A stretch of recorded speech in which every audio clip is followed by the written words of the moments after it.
2007 sa utos at kapangyarihan ng dating Pangulong Gloria Macapagal Arroyo ay ipinagdiriwang ng buong Pilipinas ang CAD Awareness Day. Karamihan po ng mga pasyente na may diabetes ay pwede magkaroon ng PAD.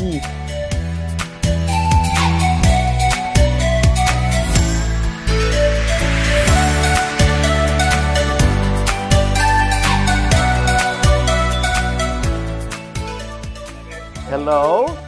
Hello? Hi! Hi. Alam mo ba ang tamang sagot sa aking katanungan? Ilang kamatis? B po, dalawa. B. 2 kamatis. Tumpak!